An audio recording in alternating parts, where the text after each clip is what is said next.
What if you could dive into the ocean with no scuba gear, no oxygen tank, and no time limit?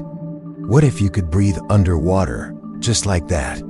This is what would happen if humans could breathe underwater. But most of our own planet's oceans remain unexplored. The reason? Humans can't survive underwater. Our lungs were built for air, not water. You take a deep breath, slip beneath the surface, and instead of drowning, you breathe. Salt water fills your lungs, and you survive. This isn't science fiction. For thousands of years, the ocean has remained one of Earth's greatest mysteries. We've launched rockets into deep space, but what if that changed? What if your body suddenly had the ability to extract oxygen from water, the way a fish does? With DNA editing, humans might one day be able to develop new organs or tissue that function like gills. Not natural, but not impossible either. Water is nearly 800 times denser than air. It contains oxygen, but not in a form our lungs can use. It feels strange, but natural. If you try to breathe underwater right now, your lungs will fill with water, but not oxygen. That's why we drown. You can find food, sleep, and move easily underwater. Your skin thickens, you stop talking, light irritates your eyes. You begin to prefer the dark, cold depths. One option is growing gills, maybe around the neck or chest area. These gills would need to move enormous volumes of water to extract enough oxygen to fuel a human body. Fish, on the other hand, have gills. These are layered structures full of tiny blood vessels that pull dissolved oxygen out of water and push carbon dioxide back out. It's an efficient and natural system that lets them live underwater with ease. You wake up one day and you can breathe underwater. What changes? Now imagine if humans had something like that. Creatures like the axolotl or certain salamanders can absorb oxygen directly through their moist skin. For this to work in humans, our skin would have to stay wet all the time. Drying out on land would be dangerous. To breathe underwater, humans would need major changes to their biology. Another option could be having oxygen-absorbing skin, like some amphibians. The third and most futuristic option is genetic engineering. So let's say it happens. Day 1, you dive into the ocean and take your first underwater breath. Day 5, you stop needing the surface. Day 12, your body begins adapting. Day 21, you meet others like you.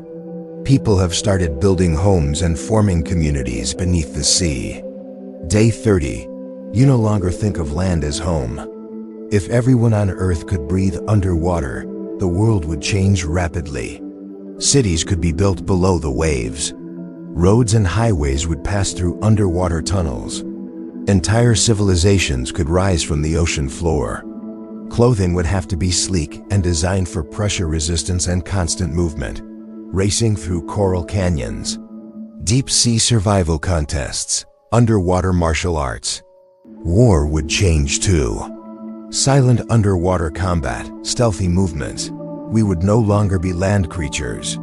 Because what's waiting below the surface may be more amazing and more dangerous than anything above it. We would be ocean dwellers, and we would finally explore the 70% of our planet that we've barely touched.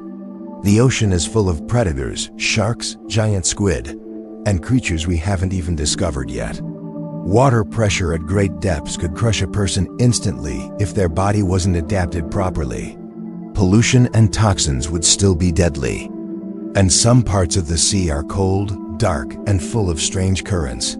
No need for ships or submarines, just people adapted to the sea. Culture would evolve. Music would sound different, because sound travels faster underwater. Writing could become glowing symbols or bubble-based language. What if something else already lives in the deep? Something intelligent. Genetically modifying the human body to accept oxygen from water. It might happen in 100 years, or maybe never. Something ancient, something that doesn't want us there. New sports might emerge, but there would also be danger. And then there's the question no one wants to ask. What if we're not alone down there? Right now, scientists are trying to bring underwater breathing closer to reality. Artificial gills are being developed, but they don't yet provide enough oxygen to support human life. Another method, liquid breathing, was tested in the 20th century. It involves filling the lungs with an oxygen-rich liquid instead of air.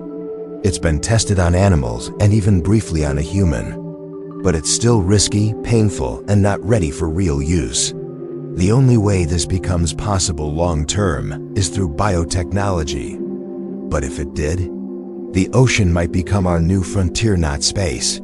That's what would happen if humans could breathe underwater.